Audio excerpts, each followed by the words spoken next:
ఈ నెల 13న చేవెళ్లలో భారీ బహిరంగ సభ నిర్వహిస్తుంది బీఆర్ఎస్. ఈ సభలో గులాబీ బాస్ కేసీఆర్ పాల్గొనున్నారు. సభకు సంబంధించి స్థానిక బీఆర్ఎస్ లీడర్లు ఏర్పాట్లు చేస్తున్నారు. 1,00,000 మంది సభకు హాజరయ్యేలా ప్లాన్ చేస్తున్నారు. ఫరా కాలేజ్ గ్రౌండ్ లో ఏర్పాటు జరుగుతుండగా సభా స్థలాన్ని పరిశీలించారు మాజీ మంత్రి సబితా ఇంద్రారెడ్డి. చేవెళ్ల పార్లమెంట్ నియోజకవర్గ అభివృద్ధికి కేసీఆర్ కృషి చేశారన్నారు సబిత. కాంగ్రెస్ కల్లబొల్లి మాటలు చెప్పి అధికారంలోకి వచ్చిందని, హామీలు అమలు చేయడంలో విఫలమైందని విమర్శించారు.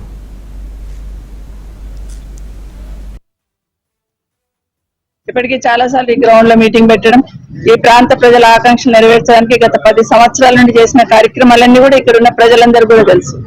ఒక్కొక్క నియోజకవర్గంలో ఒక్కొక్క సమస్య ఉంటే ఈ ప్రాంతానికి కావాల్సింది ఏంటి అనేది గత 10 సంవత్సరాలు ఆలోచించి అభివృద్ధికి బాటలు వేసిన నాయకుడు కేసీఆర్ గారు. గతంలోకి ఇప్పటికీ చాలా మార్పు తీసుకొస్తామని ఒక మాట మీద వచ్చిన కాంగ్రెస్ పార్టీ మార్పు తీసుకొచ్చే ప్రయత్నమే చేస్తుంది. ఎందుకంటే కేసీఆర్ గారు ఉన్న 24 గంటల పవర్ ఇచ్చారు.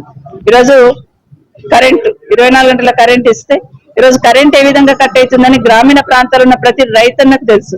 కేసీఆర్ గారు ఉన్నప్పుడు రైతు బంధు టెన్షన్ గా వాళ్ళకు ఎకరాకి 10,000 పడే రైతు బంధును ఈరోజు రైతు బంధు పడని రైతులు ఎంతమంది ఉంది అనేది గ్రామాల వారిగా బేస్ చేసుకుంటే ప్రతి రైతుకు తెలుసు. ఈరోజు ఇదే కాకుండా చాలా కార్యక్రమాలు కింద డ్రింకింగ్ వాటర్ ప్రాబ్లం వస్తా ఉంది. మేనేజ్ చేయడం రాక ప్రభుత్వంలో ఉన్న వాళ్ళు పాలనను గాలి కొదిలేసి ఈరోజు కేసీఆర్ గారి నిందలేయడం, కేసీఆర్ గారి గురించి మాట్లాడడం తప్పిస్తే పాలనను గాలి కొదిలేశారని అర్థమవుతుంది.